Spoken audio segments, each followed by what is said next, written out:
Recuerde compartir este video, suscribirse, darle like y comentar. Recuerde donar a la Baji, que sigue abierta durante todo este año para seguir viendo más entrevistas desde €1 en adelante.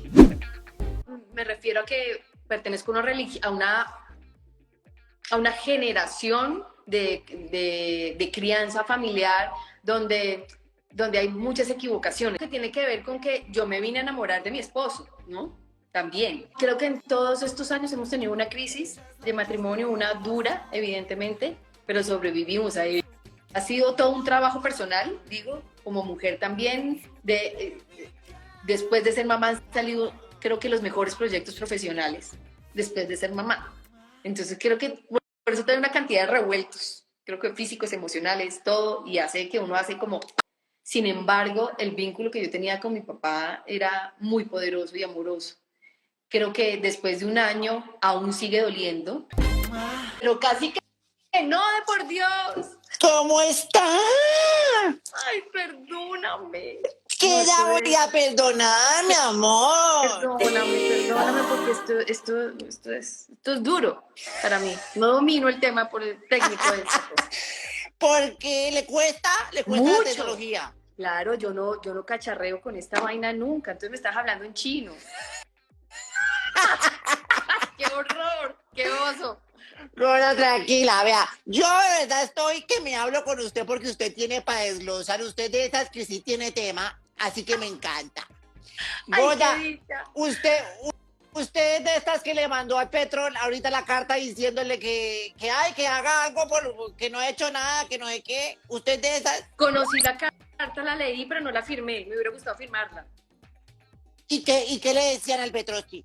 No, pues es que creo que cuando uno tiene el derecho al voto, pues también tiene el derecho a exigir, ¿no? Entonces, claro, estamos tratando de abrir un espacio y un poco de atención al centro, a todo el sector cultural del país, ¿no? A la cultura de nuestro país. Entonces sí me hubiera gustado firmarla. Pero, por ejemplo, usted ahí salió la Marvel y aprovechó y dijo, yo les dije, y no sé qué. ¿Usted qué podría decirle a quienes no entienden a lo mejor esto de que el voto se hace para fiscalizar, para criticar, para señalar, para decir que pues, papi, lo que prometió, y que los ven es como si los hubieran engañado? Yo creo que es que discutir ese tema es muy complejo, porque cada uno desde sus creencias, desde sus valores, desde su familia, tiene una posición política, religiosa, moral y demás. Y uno meterse en eso sí me parece tan complejo. Así que defiendo lo mío, voy por lo mío, pero ya intervenir en lo que dicen los demás, pues es asunto de cada uno. Ya verán cómo exigen, cómo pelean, cómo votan. Pero usted está de acuerdo en que sí hace falta que haga cosas. Pero por supuesto que sí, por supuesto que sí. Y por eso me siento con el derecho de exigir un espacio, de exigir que cumpla las promesas, de exigir que este país evolucione culturalmente, y la única manera es ir de la mano con el gobierno. Entonces tenemos que estar de la mano en pro de este país, claro que sí. Usted es pilosa. A mí me encanta porque usted habla así como, tiene su discurso, es así como bien hablada. ¿De dónde viene esto? ¿Esto es de familia? O sea, así como bien ¿Sabes que criadita. no creo, me refiero a que pertenezco a una generación de crianza familiar donde hay muchas equivocaciones. Creo que en el transcurso de mi vida he entendido que desaprender esa cantidad de cosas es muy valioso y es muy poderoso, ¿no? Entonces, claro, es un ejercicio también que hago como mamá. Entonces, que desaprenda a mi hijo todo lo que más pueda. Todo lo que más pueda. Por ejemplo, que usted dice, uy, esto no estaba tan chévere lo que me enseñaron. Por ejemplo, es mejor quedarse calladita para no evitar problemas. Entonces, mejor deje las cosas así. Eso lo he desaprendido por completo. Que es mejor hablar y que es mejor entrar en discusiones y que es mejor entrar en conversaciones incómodas y que es mejor todo esto, ¿no? Para no uno quedarse con esos guardaditos como para el resto de la vida.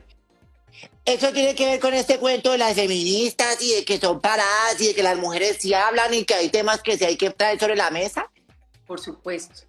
Creo que no solamente sobre el feminismo, sino sobre todo. Sobre todo hay que ponerlo sobre la mesa.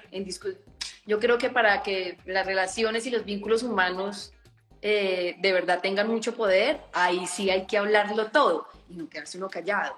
Pero eso me ha costado mucho trabajo también, desaprender eso es tremendo uno pelear contra uno mismo y con esa batalla de es mejor no generar el problema, es mejor que no piensen esto de mí, es mejor que no crean esto de mí, eso es una batalla tremenda. Pero creo que los años le dan a uno como ya hablar y decir, y si les parece bien, y si no, pues no. Sí, no es malas. Pues Oiga, un poco sí. Gorda, y también tiene que ver, usted es de Funza, ¿no? Yo nací en Bogotá, pero pues toda mi niñez la viví en Funza. Toda la niñez, mi colegio estuve en Funza, y ya luego cuando arranqué la universidad, creo que me tomé distancia de alguna manera porque permanecía mucho tiempo en Bogotá estudiando, empecé a trabajar. Y ya luego sí la vida que no es en la ciudad me gusta. Debe ser por mi niñez y por esa vida tan rica que pasé en el colegio y no sé, en la cuadra de mi casa. Creo que tiene que ver con eso, con que yo no quería vivir en la ciudad y vivo fuera de la ciudad. ¿Dónde Vivo en Mosquera. está viviendo Mosquera?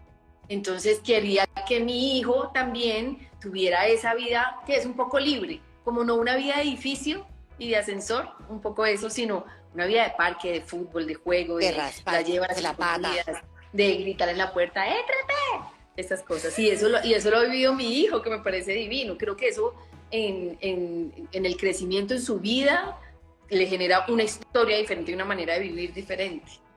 ¿Qué recuerdos tiene justamente de esa infancia allá en Funza adicional de eso, esos gritos, de esa algarabía, de esa vaina? Claro, ¿Qué? que mi mamá salía por la ventana, Andrea, ya es hora, ya son las 10 de la noche. ¡No más Y uno estaba calle! jugando a las escondidas por toda la cuadra, jugando a Tintín corre-corre, la salida del colegio, por ejemplo. La salida del colegio uno sale con sus amigos, con sus amigas, porque mi colegio era de chicas. No sé, la salida del colegio a comer helado y a caminar por el pueblo y lo que sea, y llegar a la casa sin tener miedo, por ejemplo. Yo nunca tuve miedo a salir del colegio y tenía angustia, no. Ahora me daría mucho susto, por ejemplo. Y más si estuviera viviendo en la ciudad. Creo que con los años me he vuelto un poco miedosa. En la universidad yo andaba en el centro como una universitaria. Ya no soy tan vigorosa en la calle citadina. Pero usted chiquita brincona como yo. No creo que brincona, yo era más bien ñoñita. Pero sí, tanto como brincona que andara de fiesta en fiesta, fíjate que no. Me faltó tanta fiesta, porque claro, además también trabajaba. Yo empecé a actuar cuando tenía 13 años. Y empecé a estudiar actuación a los 12. Entonces eso tenía unas implicaciones muy diferentes a toda mi generación, a mis amigas de colegio. Entonces yo salía del colegio, mi papá me llevaba, entonces tenía Funza, Bogotá, clase de actuación 3 veces a la semana, y yo vivía en eso, digamos, y ya luego empecé a trabajar y grababa un montón, porque grababa de pies a cabeza, y esto 3 era una años. serie. Dime. 3 años duró grabando esa cosa, mi amor, habrá ahorrado. 3 años. Y esto se grababa los fines de semana. Entonces, claro, trabajaba los fines de semana, entonces no había mucha cosa social. Cosa de la que no me arrepiento tampoco, ¿sabes? Es que grabar para mí era un planzazo, o sea, actuar desde chiquita para mí era un planzazo. Entonces, como que no es que tenga esa frustración que no pasaba nada, no hay rollo con eso. ¿Y cuándo fue que vino a decir, pues me voy a poner de curiosita con los machos? Ya estando más grandecita, ya famosita. Claro, ya muy grandecita. Yo creo que mi primer novio lo tuve a los 15 años, ya grande. En Bogotá. No, mi primer novio fue por acá, en el pueblo. ¿De pueblo? Claro, porque además jugaba voleibol. No, es que yo era colegio, voleibol, actuación. ¡Harta! Hacía de todo. Sí. Pero entonces por eso no había mucha posibilidad para la fiesta, porque claro, tenía campeonato, tenía grabación o lo que fuera, entonces creo que fue ahí. ¿Y quién era ese macho? ¿Dónde lo sacó? Y cuénteme todo el coroto. ¿Cómo fue conocer esa? No, amigos de acercarse a generación de colegios cercanos, de gente cercana. Se llama Gabriel, fue mi primer novio y fue a los 15 años. No te digo que ya fue tarde. Y con él probó lo que era el placer. ¿Quién es tu primer novio? A los 8. No, qué tristeza. No, es que no, tristeza no, mi amor. Es que yo también fui muy golosa desde chiquita. A los 8, por Dios. Pero eso eran otros tiempos. Gorda, pero ¿y cómo fue acercarse a ese macho? ¡Qué calor! Ay, no, yo tengo el mejor recuerdo. Hace poco le estaba contando esa historia a mi hijo. Estaba contando esa historia a Gael y la historia de mi primer amor y de mi primer novio y le pareció sensacional. O sea, jugábamos voleibol juntos, entonces compartíamos entrenamiento. Fue un noviazgo divino, fue un noviazgo amorosísimo. Tengo el mejor recuerdo de Gabriel. Gabriel. Y acercarse a Gabriel, o sea, con él perdió la virginidad. No. ¿No lo soltó? No. A mí me ha cogido todo tarde en la vida. ¿Cuándo lo vino a soltar más grandecita? Tarde, muy tarde. O sea, Tarde. usted se estaba guardando para el matrimonio y toda esa cosa. Más o menos, sí. Porque usted es muy creyente. Eso sí. Yo soy creyente, con eso? sí, creo que tiene que ver con muchas cosas. Creo que tiene que ver con que yo me vine a enamorar de mi esposo, ¿no? También. Es decir, mi primer novio, adorado, Gabriel, divino, y tuve otros novios en la universidad, tuve otro novio, bueno, en fin, pero tampoco muchos, pero que yo sintiera el enamoramiento, como el amor de verdad, ya fue con mi esposo, con el que es mi esposo, con Mauricio. ¿Y cómo conoció a Mauricio? Mauricio también, Mauricio de amigos en común, de parche en común, sino que Mauricio era más grande. Pues en ese entonces yo tenía, no sé, 19 años yo creo, y él ya era como ya más grande. Mauricio me lleva 9 años. Entonces como que Ay, a él le él gustan estaba en los otro pequeños. momento. A mí me gustan los grandes. Y a usted le gustan los grandecitas, mi amor.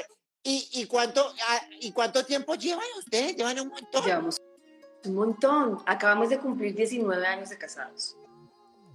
¿Con intervalos, peleitas, sacudiditas o no? No, creo que en todos estos años hemos tenido una crisis de matrimonio, una dura, evidentemente, pero sobrevivimos a ello. ¿Y por qué? Cansancio, monotonía. No, yo creo que pues hace parte de un proceso ya. de relación, o sea, hace parte de... por el contrario, creo que hemos sido muy afortunados, creo que somos unos grandes compañeros de vida, ¿no?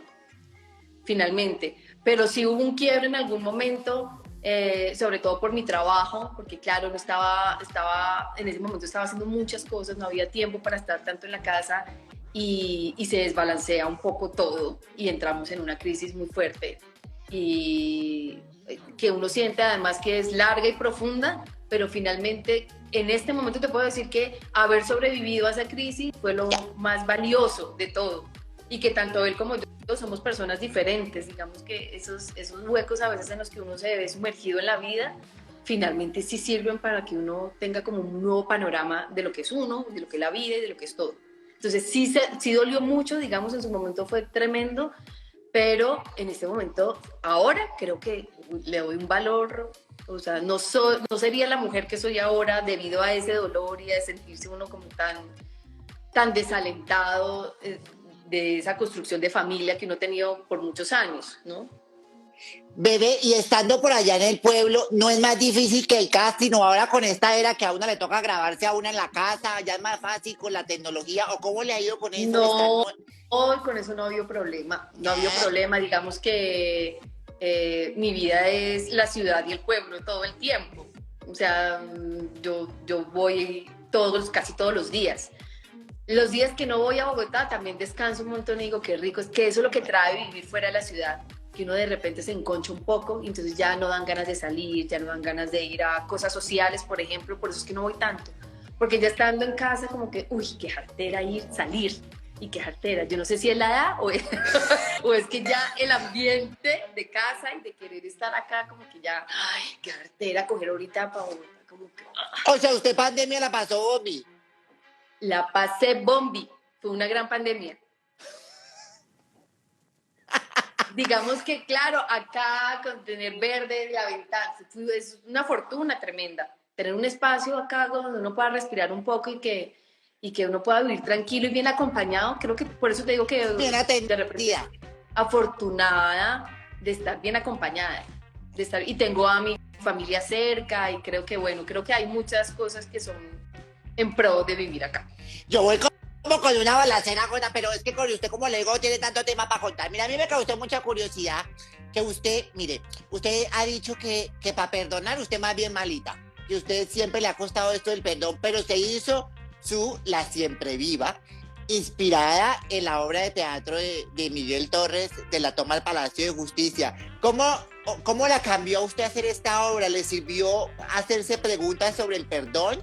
¿Cómo es ese tema en su vida, el tema del perdón?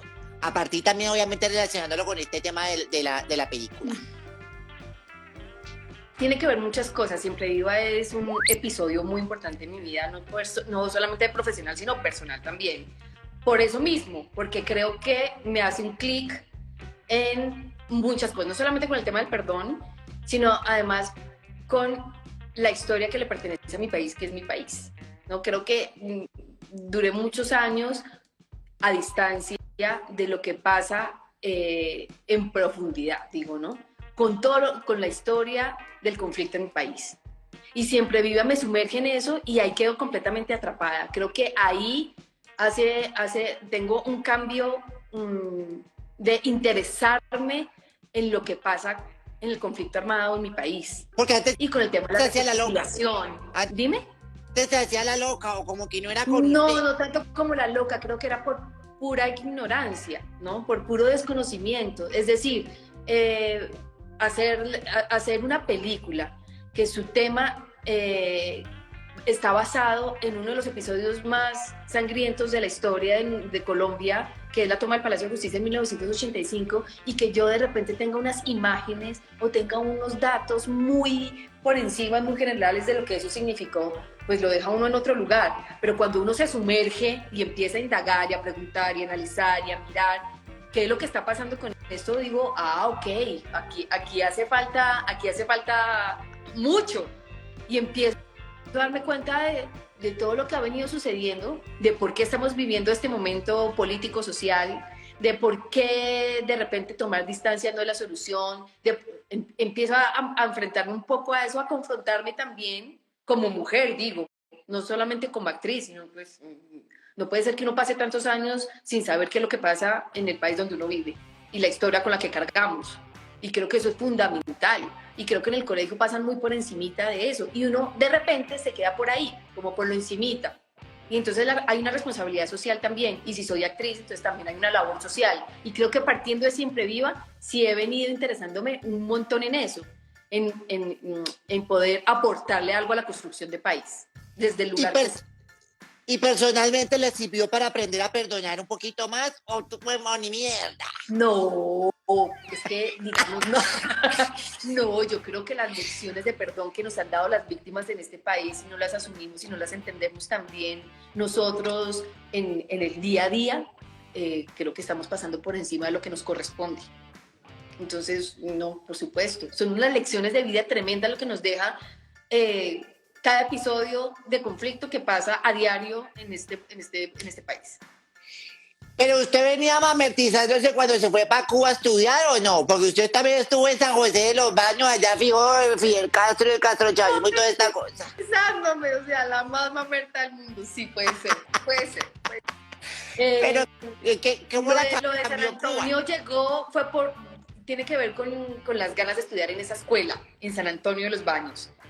Creo que ahí venía desde mucho antes, sí venía como mirando la opción de irme hasta que se llegó el momento de buscar un espacio para poder irme porque los talleres eran al inicio de año. Soy muy familiar, entonces me costaba mucho como irme el fin de año y dejar a mi familia para irme a estudiar hasta que dije, no, pues es que si esto no lo hago ya, pues no lo voy a hacer nunca. Y bueno, me fui a estudiar efectivamente, finalizando. Yo pasé en Cuba sola en la transición de milenio, del 99 al 2000. ¿Y cómo fue eso? Me fui sola porque el taller empezaba un 2 de enero y en ese entonces los viajes Bogotá-La Habana eran cada semana. Entonces, si viajaba una semana después, me perdía una semana de taller. Eso implicaba tener que viajar la última semana de diciembre y pasar Año Nuevo allá. Entonces, claro, San Antonio, la escuela estaba completamente sola cuando llegué un 30 de diciembre. Eso estaba íngrimo. Y me fui para Varadero sola. Dije, pues me voy sola y conozco, y me fui para Varadero a pasar el fin de milenio. ¿Y no le pegó duro esa soledad? Porque imagínese. Sí, claro, porque además no estaba acostumbrada. Claro que pegó duro, pero con todo y soledad, pues allá estaba montada en una silla en un hotel feliz, brindando con una cantidad de gente que no conocía. Ay, ¡qué delicia! ¿Y cuánto duró allá? Allá no duré poco, eran como 3 o 4 días y ya me devolvía para la escuela a pues arrancar el taller. Pero eso fue raro, claro, uno estar en un hotel con una cantidad de gente que no conoce uno, pero igual tenía que celebrar, o sea, no me iba a quedar encerrada jamás. Me monté en una silla a brindar con todo el mundo y feliz año. ¿Y esta es la única vez que se ha largado el país o ha tenido más experiencias fuera? Fuera sí, he salido un par de veces, que me parece fundamental. Yo estoy esperando que Gael crezca un poquito más para que no se le vaya a olvidar. Pues digamos que de chiquito evidentemente hemos ido a Disney y esas cosas que a los niños les gusta mucho, pero digamos a conocer la cultura de otro país, estoy esperando que crezca un poquito más para que no se le olvide. Que eso me parece que hace clic en la vida y que son recuerdos de verdad que quedan guardados muy profundo y que eso no se olvida. Y esto de ser mamá, me imagino que también ha sido, me lo contó ahorita por encimita, porque es que acá también, y muchas de mis seguidoras mujeres también, se preguntan hasta qué punto, y antes, las generaciones antes, los hijos nacían y como que le cortaban el proyecto de vida a los papás, y era como, los papás se volcaban a los hijos y era como, ahora yo soy en función de mi hijo, en este caso de Gael. ¿Cómo ha sido esto de ser mamá, esto que me decía desaprender, esto de también usted seguir teniendo sus propios sueños, aún así el muchacho ahí creciendo? Eso ha sido un conflicto interno igual, eso ha sido una confrontación igual. Creo que no solamente a mí, sino yo creo que a todas las mujeres nos pasa un poco de eso. Y es que, claro, Gael llega en un momento súper bonito para nosotros como familia porque lo planeamos, o sea, estaba súper esperado Gael.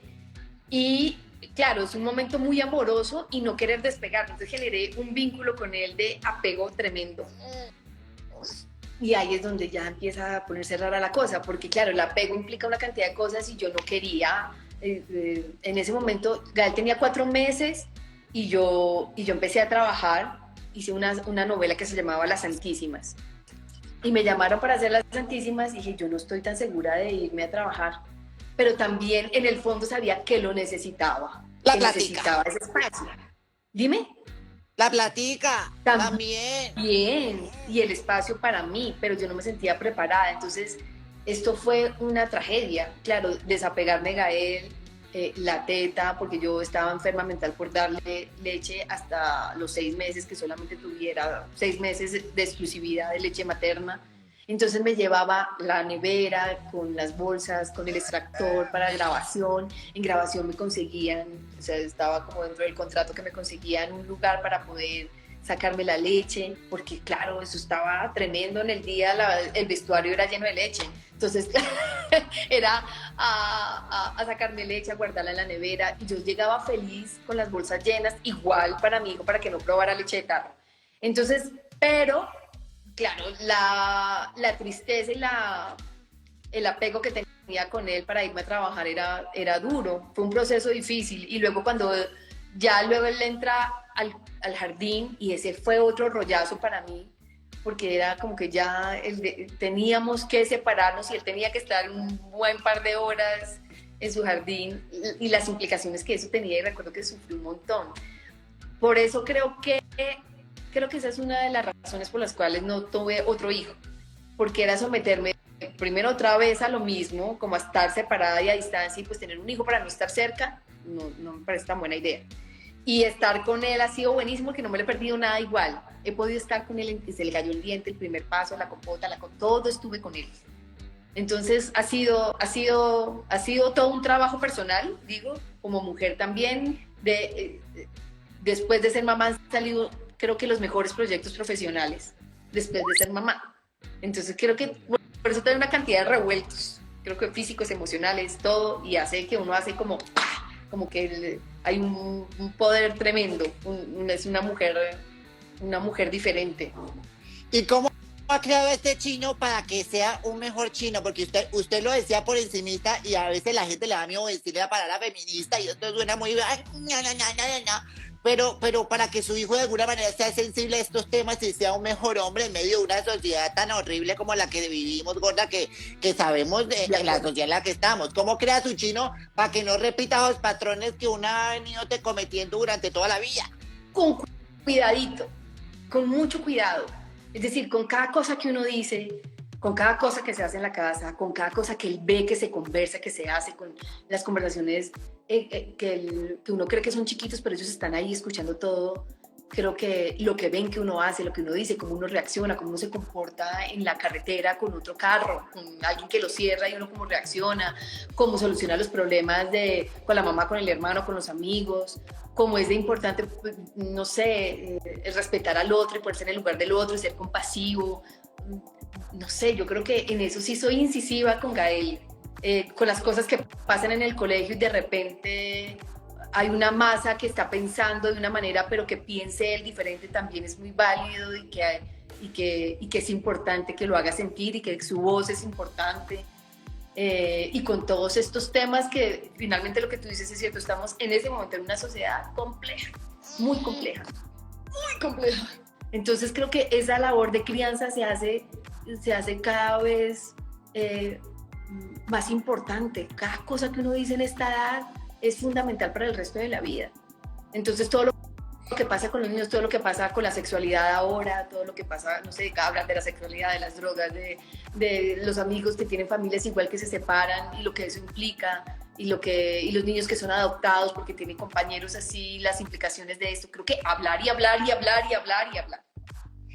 Bebé, mira, a usted hace poquito le pasó algo que yo no sé si yo no quisiera como meterme al rancho, pero me lo voy a meter si quiere hablar, pero por el tema de las despedidas. ¿Cómo le va a usted despidiendo? Porque hace poco, pues supimos el tema de Chupapito, pero en general con ese tema todavía yo creo que no estamos acostumbradas. Es un tema que, o para mí todavía sigue siendo un tema sensible, el tema de la muerte. ¿Cómo le ha ido a usted hablando de esto también, de transitar y que la tuvimos también por el tema de la pandemia como tan cerca, como tan latente? ¿Cómo le ha ido con esto?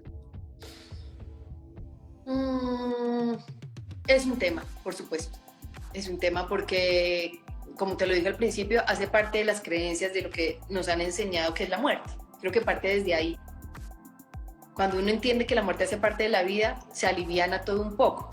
Sin embargo, el vínculo que yo tenía con mi papá era muy poderoso y amoroso. Creo que después de un año aún sigue doliendo.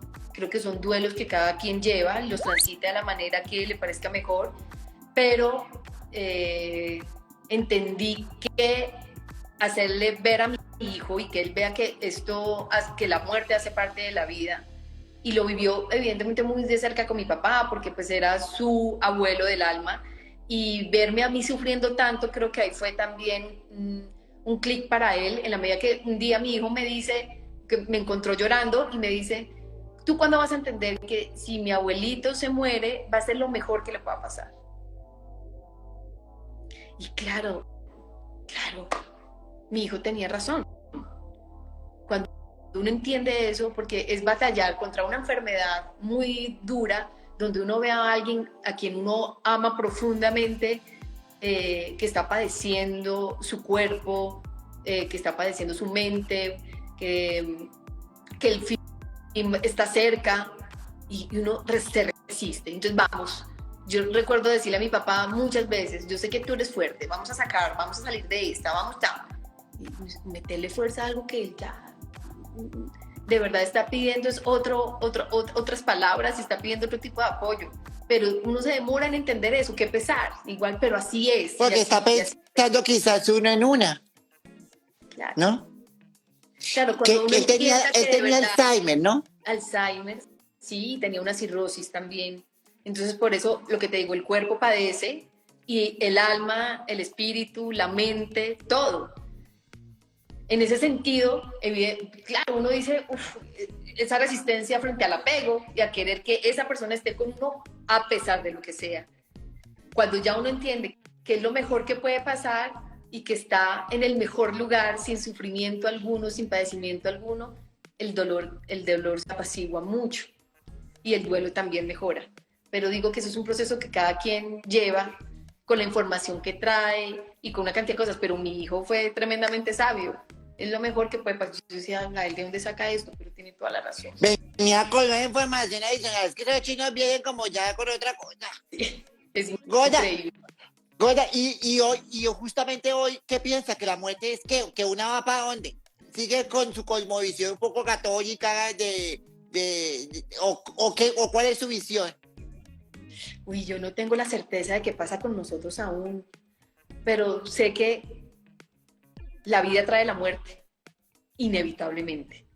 Que no hay de otra. Y allá no te vas a llevar nada. O sea, tú no te vas a llevar nada de esta vida. ¿Qué te vas a llevar tú? Nada. Lo vivido fue lo vivido. Las decisiones son las decisiones. Lo que fue acá, fue acá. Que vas a estar en un mejor lugar, es posible. Es posible. Que vayas a estar en un mejor lugar y que vayas a estar libre de una cantidad de cosas y de padecimientos humanos, es posible. Pero bueno, ya a pesar de haber estudiado todo mi colegio, estudié en colegio de monjas y el catolicismo y toda esta cosa, pues tampoco creo en el infierno y en el purgatorio y en eso, pues no creo. No. Goya, me estaba diciendo esto del desapego, pero para ustedes los artistas esto sí que es bien jodido porque todos tienen este afán de trascender, de dejar huella, de ser inmortales, de que lo recuerde. También ya le está valiendo más, ¿eh? Ya, mira. Yo no sé. Ya soltó también eso, porque es que yo digo que todo el mundo quiere, y con esto ahora de los seguidores, entonces el que más seguidores tiene, el que más lo recuerdan, el que más lo llaman, y de repente pasan cosas que para mí siguen siendo muy sorprendentes, y lo estaba viendo hace poco con un actor ya un poquito mayor, que es esto como el olvido, y alguien se muere, al otro día ya alguien, y ya seguimos, y esto sigue la vida, y una cree que, mejor dicho, una es la chimba herida. No, nada de eso.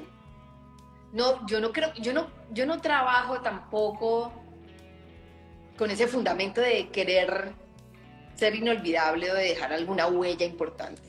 Creo que lo que se hace acá es lo que se hace. Lo que haces en el presente, o sea, lo que haces en la vida, pero ya dejar huella y trabajar en ello para que yo creo que eso es muy complejo, pues no me interesa tampoco.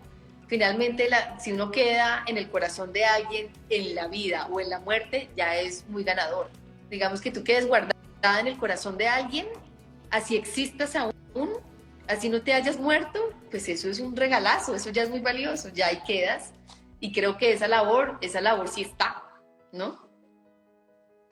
Pero si una vida para atrás y usted diría, lo mejor que yo he hecho, aparte de su hijo Gael, ¿qué pudo haber sido? Porque seguramente me va a decir ser mamá, y esto no tengo duda de que esa va a ser la respuesta. Pero aparte de su hijo, que usted diga, esto que yo hice en la vida, no me arrepiento en absoluto, y que a lo mejor la gente le pueda resonar, ¿qué pudo haber sido?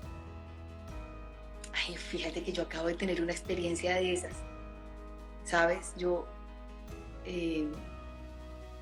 Pues varias cosas se me ocurren en este momento. Evidentemente, haber estado con mi papá es una cosa que va a ser inolvidable. No importa que no sea para los millones de personas, de seguidores, eso no importa. Va a ser inolvidable para mí.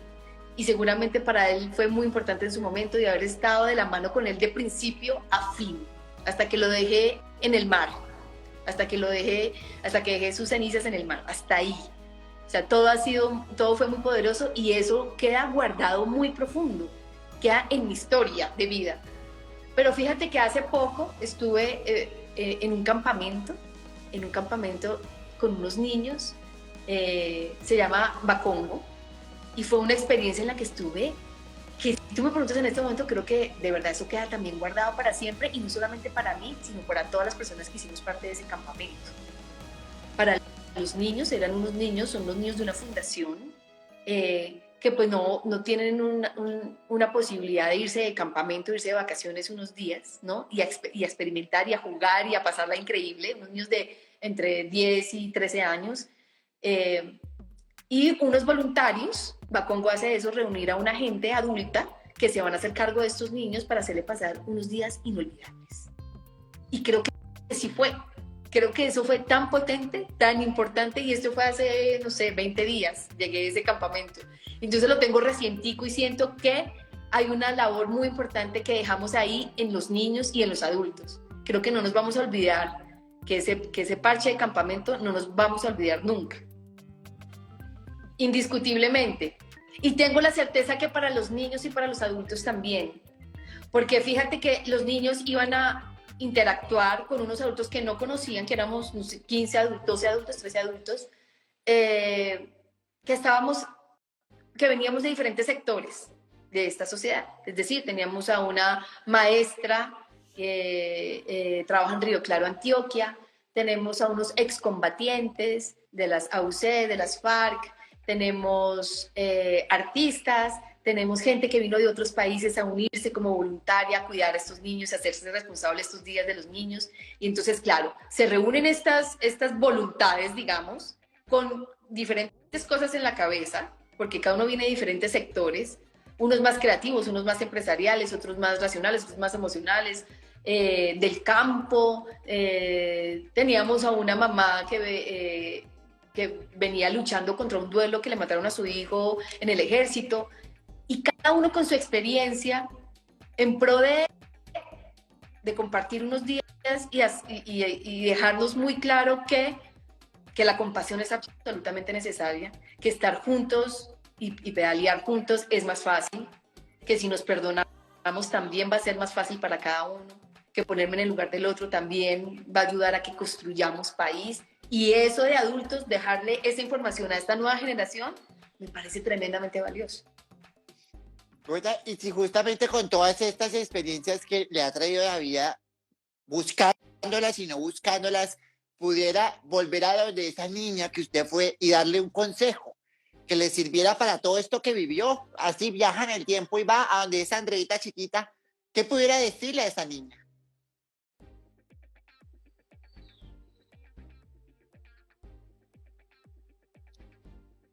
Ay, no sé, le diría que se amara mucho, que es valiente, que no importa si tiene miedo, que el miedo hace parte de la vida, digamos, que está bien todo lo que hace, que esa niña, todo lo que hace y todo lo que piensa está bien, sin juicio alguno, y que siempre va a tener a su lado el amor. Y el amor no solamente de afuera hacia adentro, de la gente, de su familia, de su gente, sino el amor con uno mismo. Creo que si el corazón está sano y con amor, pues creo que puede hacer algo mejor por lo que pasa afuera. Pero si adentro hay revueltico, pues creo que va a ser difícil y que hay que solucionarlo igual, pero creo que todo va a estar bien.